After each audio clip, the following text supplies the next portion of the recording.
आपने अक्सर देखा होगा कि जिन वीडियोस में वल्गैरिटी होती है, अब्यूजेस होते हैं, जिनमें किसी को रोस्ट किया जाता है, लोग ऐसी वीडियोस को ज़्यादा पसंद करते हैं। वो वीडियोस वायरल हो जाती हैं, उनके व्यूज़ लाखों में, मिलियंस में होते हैं। ऐसा क्यों? खैर, अभी टिकटॉक बैन हो चुका है इंडिया में, बट टिकटॉक का मेजॉरिटी कंटेंट भी इसी तरह का होता था, which makes no sense except #एडिटॉक, जिस पे एजुकेशनल कंटेंट हुआ करता था। दैट शोज़ कि लोग कितना लो फील करते हैं, फ्रस्ट्रेटेड होते हैं कि ऐसे कंटेंट से भी उनका एंटरटेनमेंट होता है, विच एड्स नो वैल्यू। ये शो करता है कि हम किस मेंटल स्टेट में जी रहे हैं। और कुछ वीडियोस जिनमें नॉलेज शेयर की जाती है लाइफ को बेटर बनाने के लिए, उन्हें लोग कंपैरेटिवली कम देखते हैं। आप स्क्रीन पे देख सकते हैं कुछ एग्जांपल्स स्टैट्स के साथ। एक तरफ है स्टैट्स फ्रॉम चैनल्स जो एजुकेशनल कंटेंट प्रोवाइड करते हैं, ऐसा कंटेंट जिससे आपकी लाइफ में कुछ वैल्यू एडिशन हो सकता है, आप कुछ सीख सकते हैं। और एक तरफ ऐसे चैनल्स जिन पे abusive, cheap comedy, roasting related content होता है। ध्यान से देखिए, आपको फ़र्क नज़र आ जाएगा। मैं ये चीज़ किसी वीडियो क्रिएटर को क्रिटिसाइज़ करने के लिए नहीं बोल रहा हूँ। आई नो किसी भी तरह का कंटेंट बनाने में मेहनत लगती है, and I am also seeing the trend कि ये सब क्रिएटर्स भी अपने कंटेंट को धीरे धीरे इम्प्रूव कर रहे हैं। पर यहाँ मैं दूसरा पॉइंट डिस्कस कर रहा हूँ। I am concern about the mental health of majority of people, जिनको इस तरह का कंटेंट पसंद आता है, जो बिंज वॉचिंग करके डेली अपनी लाइफ का प्रीशियस टाइम वेस्ट करते हैं। ऐसा क्यों होता है? एक्चुअली में ये हमारी मेंटालिटी और बिहेवियर के बारे में बहुत कुछ शो करता है। मैं कोई मॉरल पुलिसिंग या ज्ञान देने के लिए ये बातें नहीं कर रहा हूँ। ह्यूमन साइकोलॉजी में मेरा इंटरेस्ट है, इसीलिए मैं अपनी ऑब्जर्वेशन आपके साथ शेयर कर रहा हूँ। हम किस तरह का कंटेंट ज़्यादा कंज्यूम करते हैं, इट शोज़ कि हम किस तरह से सोचते हैं। इंडिया में अगर मेजॉरिटी लोग वल्गर या अब्यूजिव कंटेंट ज़्यादा देखते हैं, दैट शोज़ हमारी मेजॉरिटी ऑडियंस मेंटल और इमोशनल लेवल पे डिस्टर्ब्ड है। May be due to frustration in life because of work life balance, problems in family, career, profession etcetera. And this is alarming because ये trend धीरे धीरे बढ़ रहा है। दैट शोज़ लोग अपनी मेंटल हेल्थ के बारे में सोच ही नहीं रहे हैं, उल्टा उसमें फंसते जा रहे हैं। जितनी ऑडियंस की रिस्पॉन्सिबिलिटी है अच्छा कंटेंट कंज्यूम करने की, उतनी ही कंटेंट क्रिएटर्स की रिस्पॉन्सिबिलिटी है कि वो ऐसा कंटेंट क्रिएट करें जिससे ऑडियंस अपनी लाइफ में कुछ अच्छा करने के लिए इंस्पायर्ड हो। You can use whatever way you want, maybe humour, maybe थोड़ा roast, maybe abuses if that is your style of talking, but ultimately try to inspire your audience for good things in life.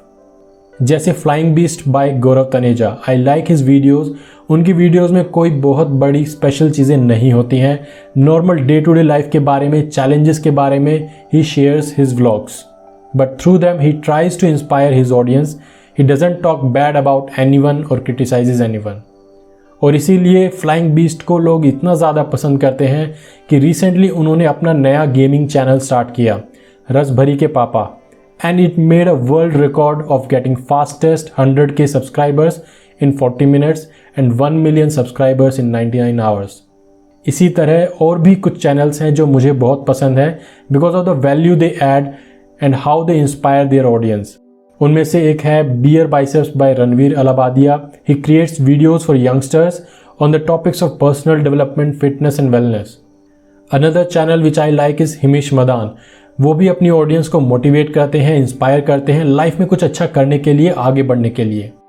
And as an audience आपको भी ये description रखना चाहिए कि जो content consume करने में आप अपनी लाइफ का कीमती समय लगा रहे हो, क्या उससे कुछ वैल्यू एडिशन हो रहा है आपकी लाइफ में? जो आपने समय लगाया वो चला गया, वो वापस नहीं आएगा। इसलिए समय को ऐसी चीज़ों में लगाओ जिससे आपका कुछ फ़ायदा हो और आपसे जुड़े हुए लोगों का फ़ायदा हो। सिर्फ ऐसी वीडियोस को देख के एंटरटेनमेंट करना is just like another addiction, because जब आप ऐसी वीडियोस देखते हो जिनमें कोई वैल्यू एडिशन नहीं हो रहा है, आपको बिना कुछ करे डोपामिन हिट मिलता है and you feel great, but that is temporary. और ये आपको लाइफ में कहीं नहीं लेके जाने वाला और ना ही आपकी प्रॉब्लम सॉल्व होंगी उससे। अगर आप लाइफ में कोई चैलेंज या प्रॉब्लम फेस कर रहे हैं तो उसको रिजॉल्व करने में अपना टाइम और एफर्ट लगाएं, rather than just diverting your focus from the problems और चैलेंजेस इन लाइफ। अगर लाइफ में सच में कुछ करना चाहते हो तो अपनी स्किल्स को डेवलप करने में, अपनी नॉलेज को बढ़ाने में टाइम स्पेंड करो, और जो सीखो उस पर काम करने में टाइम लगाओ, एक्शन लो उस पर। Get your hands dirty. Time is money, ये तो आपने सुना ही होगा ना। एज्यूम करो 1440 रुपये आपके अकाउंट में डेली डाले जाते हैं और फिर दिन ख़त्म होने पे वो निकाल लिए जाते हैं, तो आप क्या करोगे? उन्हें पूरे दिन में यूज़ करोगे या नहीं? ऐसे ही पूरे दिन में आपके पास 1440 मिनट्स होते हैं, बट क्या आप उनको पूरी तरह से यूज़ कर पाते हैं? आजकल फ़ोन में डेटा डेली बेसिस पे मिलता है, 1 GB per day, 2 GB, 3 GB। मैंने कितने लोगों को देखा है कि वो डेली डेटा यूसेज लिमिट को पूरी तरह यूज़ करने के लिए क्या क्या नहीं करते, बिकॉज दिन ख़त्म हो जाने पर वो डेटा चला जाएगा। तो क्या आपका टाइम उस डेटा से ज़्यादा कीमती नहीं है? कभी उसके बारे में नहीं सोचा आपने? इसलिए मैं आपको ये मैसेज देना चाहता हूँ कि आपका समय बहुत प्रीशियस है। चूज़ वाइजली आपको कैसा कंटेंट कंज्यूम करना है। ऐसा कंटेंट जिससे आपकी लाइफ बेटर बने, या ऐसा कंटेंट जिससे आपका टाइम सिर्फ पास हो, वेस्ट हो और हाथ में कुछ भी ना आए। So what will you choose? मुझे कमेंट्स में बताएं। मैं केशव शर्मा, आपका दोस्त, एक बेस्ट सेलिंग ऑथर, एक मोटिवेशनल स्पीकर, आपका बहुत बहुत धन्यवाद। मिलते हैं नेक्स्ट वीक, तब तक के लिए टेक केयर, स्टे इंस्पायर्ड।